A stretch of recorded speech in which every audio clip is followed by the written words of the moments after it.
இது இன்றைய மன்னா, இன்றைய மன்னா, இது இன்றைய மன்னா, இன்றைய மன்னா, தன்னா அன்பாழ்வின் மன்னா.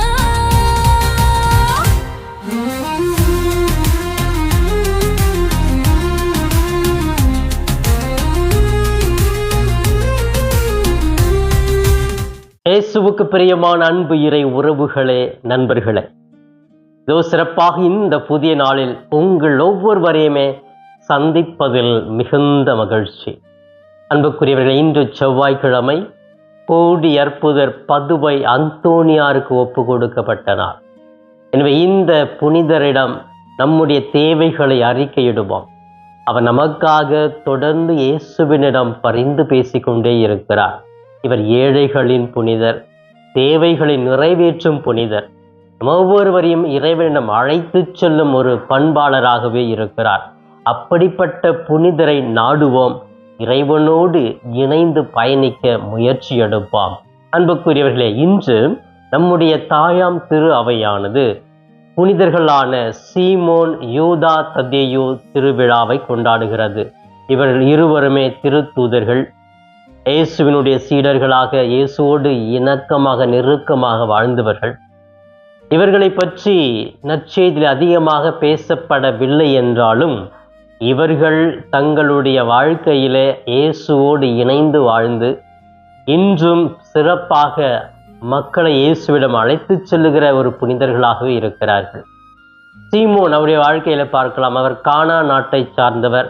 கானா நாட்டு திருமணம் நடக்கும் இல்லையா, அந்த திருமணத்தில் உள்ள அந்த மணமகன் என்று விவிலிய ஆராய்ச்சியாளர்கள் இவரை குறிப்பிடுகிறார்கள். அப்படின்னா இவர் ஒரு தீவிரவாதி குரூப்பில் கூட இருந்துட்டு தன்னையே முழுமையாக மாற்றி நேர்மையாக வாழ்ந்து இயேசுவை பின்பற்றினார் என்று விவிலிய ஆராய்ச்சியாளர்கள் சொல்லுகிறார்கள். மற்றபடி பார்க்கிற பொழுது விவிலியத்தில் இவர் வாய் திறந்து பேசியதாக எங்குமே குறிப்பிடப்படவில்லை. இருந்தாலும் இவர் உயர்ந்த சிறந்த இயேசுவினுடைய திரு தூதராகவே இருக்கிறார். யூதா ததேயுவை பார்க்கிற பொழுது இவரும் அதிகமாக பேசியது ஒரு இடத்தை தவிர. ஒரு இடத்துல அவர் இயேசுவை பார்த்து கேட்பார், ஆண்டவரே இயேசுவே, உலகத்துக்கு நீங்க வெளிப்படுத்தாம எங்களுக்கு மட்டும் ஏன் வெளிப்படுத்துறீங்க அப்படின்னு ஒரு கேள்வி கேட்பார். ஸோ இதன் மூலமாக அப்ப எங்களை எந்த அளவுக்கு புரிந்து வைத்திருக்கிறார், எங்களுக்கு உண்மையை சொல்ல விரும்புகிறார் என்ற ஒரு அந்த ஈடுபாட்டை அவர் பேசி அந்த வார்த்தையை நாம் பெற்றுக்கொள்ளலாம். அன்புக்குரியவர்களே, இந்த இரண்டு திருத்தூதருடைய பெருவிழாவை கொண்டாடுகிறோம்.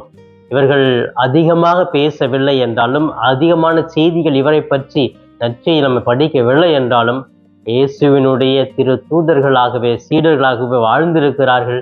அவர்கள் கடைபிடித்த நல்ல பண்புகளை நாம் நமது வாழ்க்கையில் கடைபிடிக்க முயற்சி எடுப்போம்.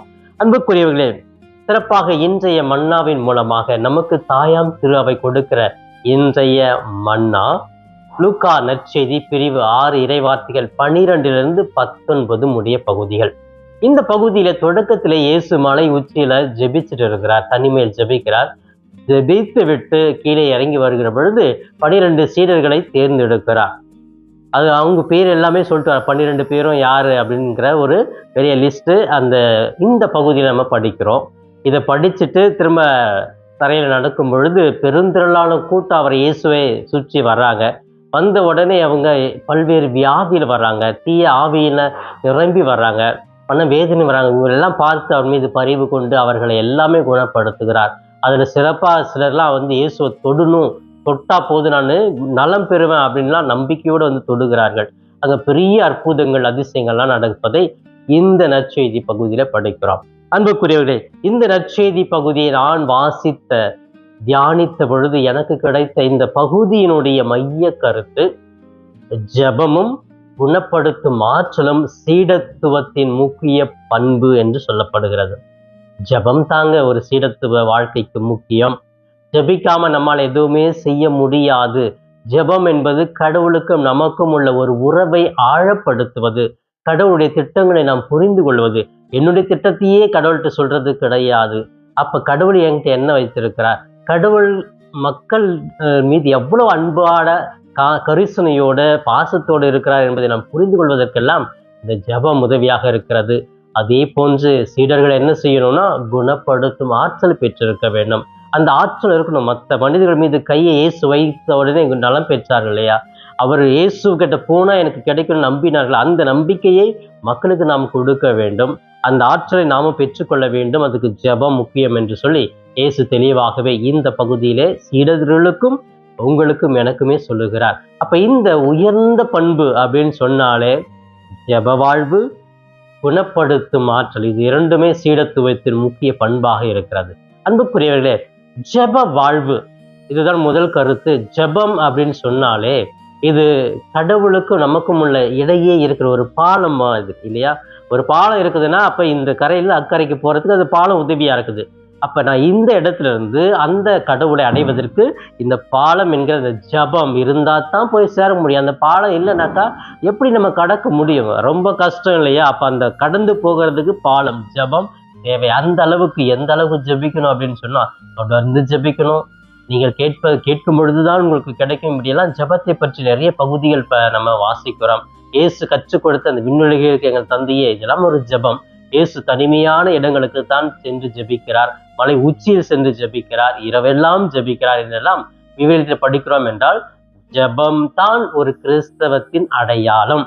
ஜபிக்காம நம்ம இறைவனுடைய பிள்ளைன்னு சொல்ல முடியாது. நம்ம உற்சாக உறவினர்லாம் இருக்கிறாங்க, நண்பர்கள்னு இருக்கிறாங்க. நம்ம ஒரு முறை பேசிட்டு அதுக்கப்புறம் 20 வருஷம் எந்த கனெக்ஷனுமே இல்லாம இருந்துச்சுன்னா அவர்களுக்கு நமக்கு எவ்வளவு ஈடுபாடு இருக்கும்? ஒண்ணுமே இருக்காது. திடீர்னு ஒரு ஸ்டேஞ்சரை போலதான் பார்ப்போம். அதே போலதான் கடவுளுக்கும் எனக்கும் அந்த தொடர்பு, அந்த ஜெபம் இல்லை அப்படின்னு சொன்னா அந்த ஈடுபாடு இருக்காது. இவன் என்னுடைய மகன் அப்படின்னு கடவுள் சொல்ல மாட்டாரு. இது என்னுடைய தந்தை, என்னுடைய நண்பர் அப்படின்னு நம்ம உரிமையா கூட சொல்ல முடியாது. அதற்கு ஜெபம் என்பது மிக சிறந்தது என்று இந்த நற்செய்தியில் சொல்லப்படுகிறது. நான் ஜெபிக்கும் ஜெப வீரனாக வாழ முடியுமா என்று சிந்தித்து பார்ப்போம். இரண்டாவது கருத்தாக இயேசுவினுடைய குணப்படுத்தும் ஆற்றல். இதை நம்ம அதிகமா பார்க்கலாம். இயேசு குணப்படுத்துகிறார் அப்படின்னு சொன்னாலே நிறைய மக்கள் அந்த இடத்துல இருந்து குணம் பெற்று போகிறாங்க. அப்ப அந்த ஆற்றல் அவருக்கு அதிகமாக இருக்கிறது. கடவுள்கிட்ட இருந்து, தந்தைகிட்ட இருந்து அந்த ஆற்றலை பெற்று அவர் நலமாக்குகிறார். அது எல்லா இடத்துலயுமே சொல்றாரு, நீ நம்புகிறாயா? இது நான் சரி செய்ய முடியும் என்று நீ நம்புகிறாயா? உனது நம்பிக்கை உன்னை நலமாக்கும், எழுந்து போ அப்படின்லாம் சொல்றாரு இல்லையா? அப்ப அந்த அளவுக்கு இயேசு மக்களை குணப்படுத்த வந்திருக்கிறார். ஏன் அந்த குணப்படுத்தும் ஆற்றலை அவர் பெற்றிருக்கிறார் அப்படின்னா, வேதனை, வலி தாங்க முடியல, சாத்தானால அலைகழிக்கப்பட்டிருக்கிறோம், கொடுமையான ஒரு வியாதி, சமுதாயத்துக்கு ஒதுங்கி இருக்கிறோம், பல பிரச்சனைகள் இருக்கிறோம், இது எல்லாமே எனக்கு அப்ப அந்த வலி வேதனை மக்களால் தாங்க முடியாது அப்படின்னு கருணை உள்ளத்தோடு பரிவோட அவர்களை குணப்படுத்துகிறார். அதுதான் இயேசுவினுடைய அன்பு செயல். எனவே பிரியமானவர்களே, இயேசு அந்த குணப்படுத்தும் ஆற்றலை ஜெபத்தின் மூலமாக பெற்றது போன்று அவரை பின்பற்றுகிற ஒவ்வொரு சீடனும் சீடத்துவத்தில் வாழ வேண்டும். அந்த ஜெபத்தை ஏற்றுக்கொண்டு ஜெபமாக வாழ வேண்டும், மற்றவர்களை குணப்படுத்த வேண்டும் என்ற ஒரு வாஞ்சையோடு நாம் ஜெபித்து அந்த ஆற்றலை பெற்றுக்கொள்ள வேண்டும். அன்புக்குரியவர்களே, இந்த இரண்டு கருத்தை நாம் உள்வாங்கி ஒவ்வொரு நாள் நம்முடைய நடைமுறை வாழ்க்கையில எதை தொடங்கினாலும் ஜெபத்தோடு தொடங்குவேன். யார் என்னிடத்தில் வந்தாலும் அவர்களுக்காக நான் ஜெபித்து ஆற்றலை கொடுப்பேன். கோடி அற்புத பதுவை இன்னைக்கு அதெல்லாம் செஞ்சுட்டு இருக்கிறாரு. அவர் நாடி போறவங்க எல்லாமே அவர் குணமாக்குகிறார். அந்த வல்லமை ஆற்றலை பெற்றிருக்கிறார். பாருங்க, கோடி அற்புதர் அப்படின்னு நம்ம பேரே வச்சுட்டோம்னா அந்த அளவுக்கு கேட்கிறவங்களுக்கெல்லாம் ஆற்றலை கொடுத்து கொண்டே இருக்கிறார். அவ்வளவு பெரிய ஆற்றல் அவருக்கு எப்படி வந்தது? ஜெபத்தின் மூலமாக. இயேசுவே இறங்கி வந்து அவருடைய கரங்களில் குழந்தை இயேசுவாக விளையாடியதை நாம் பார்க்கிறோம், உரையாடியதை பார்க்கிறோம். அன்புக்குரியவர்களே, நம்முடைய வாழ்க்கையில் ஒவ்வொரு செயல்கள் செய்வதற்கு முன்பாக நன்றான வாழ்க்கையிலேயே ஜெபித்து ஜெப வீரனாகவே வாழ்வேன் என்று முடிவெடுத்து ஜெபத்தை ஒவ்வொரு நாளும் நம்முடைய வாழ்வாக மாற்ற முயற்சி எடுப்போம்.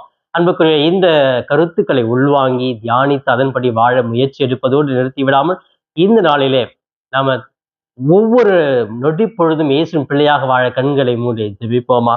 எங்களை நேசிக்கும் எங்கள் தாயும் தந்தையுமான இறைவா, இந்த நாளுக்காக நன்றி. கோடி அற்புதரே, பதுவை அந்தோணியாரே, உம்மை நாடி தேடி வர எல்லா மக்களையும் இயேசுவிடம் அழைத்து சென்று அவர்களுக்காக எல்லா தேவையும் பூர்த்தி செய்து கொண்டிருக்கிற அன்பு புனிதரே, உம்மை நாங்கள் வாழ்த்துகிறோம், உமக்கு நன்றி கூறுகிறோம். தொடர்ந்து உம்மை நாடி வருகிற ஒவ்வொரு பிள்ளைகளுக்காக ஜெபித்து அவர்களுக்கு தேவையான அன்றாட வாழ்வாதாரங்கள், நிம்மதியான வாழ்க்கையும் கொடுத்திடலாம்.